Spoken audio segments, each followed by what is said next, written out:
Have been, has been, and had been. These forms cause a lot of confusion for many people. Well, in this video, I will clear up that confusion. I'm going to teach you the three main uses of these forms and how to use them correctly without making mistakes. As always, there is a quiz at the end of the video to test your understanding. All right, let's get started.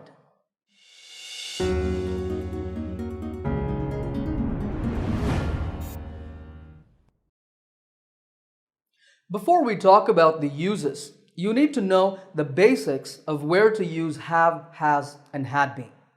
In the present, if the subject of a sentence is I, you, we, they, or a plural noun, then we use have been. If the subject is he, she, it, or a singular noun, then we use has been. This is when we talk about the present. When we talk only about the past, it's very easy. For any subject, we use had been. Okay, let me test you. What do we use with he, she, it, or a singular noun in the present? We use has been. What about with I, you, we, they, or plural nouns? We use have been. And in the past tense, we use had been for all subjects. Good. So let's now talk about the first use of these forms. This is in the present perfect tense. That is to talk about actions or situations that started in the past and are still continuing. Here's an example. I have been working as a teacher for 7 years. In speech, we usually shorten I have to I've. I've been working as a teacher for 7 years. Let's look at a timeline for this. You know that I started working as a teacher 7 years ago, or in 2010, because at the time of filming this video, right now it's 2017, and I'm still a teacher. So this action, working, is continuing. In this sentence, we can also say, I have been working as a teacher since 2010. The difference between for and since is that if you want to mention the duration or the amount of time, then you use for, like for 7 years. If you want to mention the starting point of the action or situation, use since, as in since 2010. Here's another example. Let's say that this lady wants to see the doctor. Her appointment was at 3 o'clock. She came to the hospital at 3, but the doctor wasn't there. So she started waiting at 3 o'clock and she's still waiting. Let's say it's 5 o'clock now, so 2 hours have passed. So what can we say? We can say she has been waiting for 2 hours, or she has been waiting since 3 o'clock. In natural speech, we say he's been and she's been. She's been waiting. Okay, have a look at this sentence. He's been the CEO of the company for 4 months. Or we can say since June, because that's when he started. Here, we don't have an ing verb like working or waiting.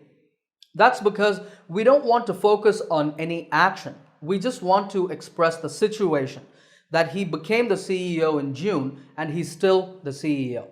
Here's another example. They've been married for 25 years or since 1992. When did they get married? In 1992. Are they still married now? Yes. So they've been married for 25 years now. Okay, so what about had been? Well, let's change our sentences a little bit. I had been working as a teacher for 7 years when I quit my job. We see a different meaning here. It means that I started working as a teacher at some point in the past. I was a teacher for 7 years, but then I quit. So now I am no longer a teacher. I want you to notice that there are two past actions here. One continuous action, I had been working as a teacher, and a single finished action at the end of that, I quit. Compare this to the previous sentence, I have been working as a teacher. Here, there is only one continuous action and it's still continuing. It's not finished. So please remember this rule.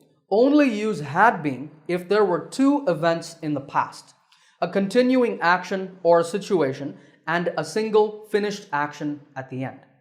So let's go back to the other sentences. With these, we can say, she had been waiting for 2 hours when the doctor finally arrived.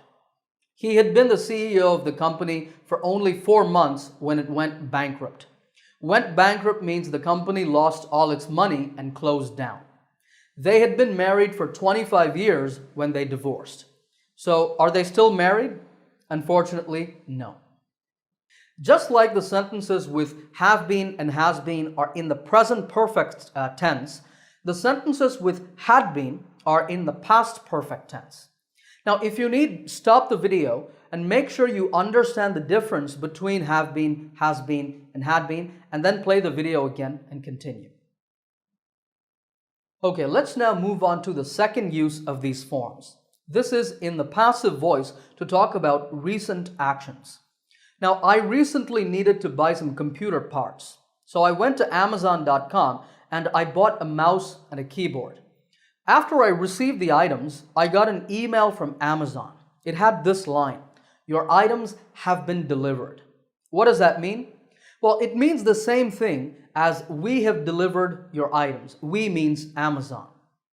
This sentence is called an active voice sentence, and here the focus is on we.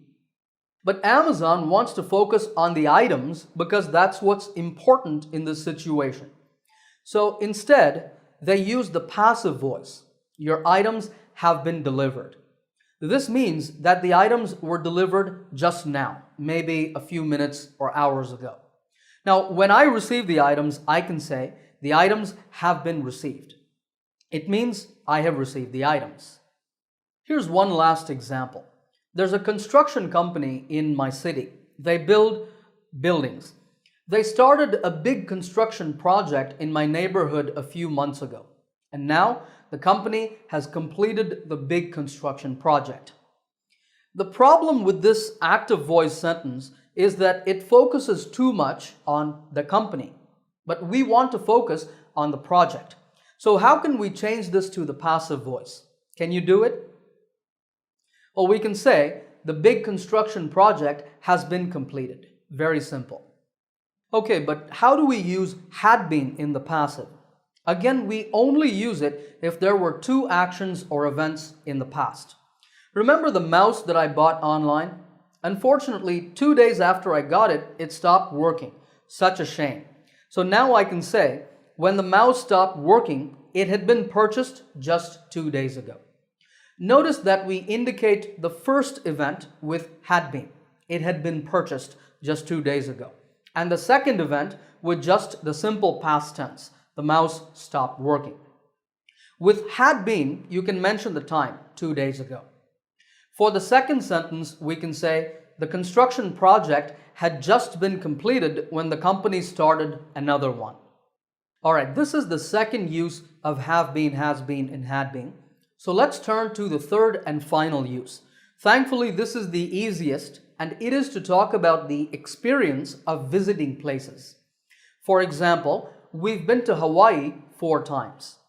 This just means that maybe I'm talking about my family, we have visited Hawaii a total of 4 times in our lives. This sentence is not about continuing actions or the passive voice or anything difficult. It just tells you about our life experience. Here, it's very important to note that we don't mention a specific time. You cannot say, we've been to Hawaii last year. That's a common mistake. If you want to say the specific time, you just say, we went to Hawaii or we visited Hawaii last year. When you say have been or has been, don't mention the time because you are talking about life experience. We also use this form in questions. Have you ever been to Japan? Yes, I've been there twice. It's also common to use this form in the negative.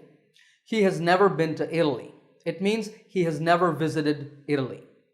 All right, how about had been in this context? What is the rule with had been? Do you remember? Only use it if there are 2 actions or events in the past. So here's an example. When she traveled to the US in 2015, she had never been abroad before. So it means she went to the US in 2015, but that was her first visit. Before that point, she had never traveled outside her own country. Now, had been might still be a little confusing for you, but with a little bit of practice, it will become very easy and natural. All right, if you're ready, it's now time for the quiz. There are 10 sentences on the screen. I'd like you to fill in the gaps with have been, has been, or had been. Stop the video, think about your answers, then play the video again and check. All right, here are the answers. How many did you get right? Let me know in the comments section below. If you like this lesson, give it a thumbs up by hitting the like button. If you're new to my channel, remember to subscribe by clicking the subscribe button to get my latest lessons right here on YouTube. Happy learning, and I will see you in another lesson soon.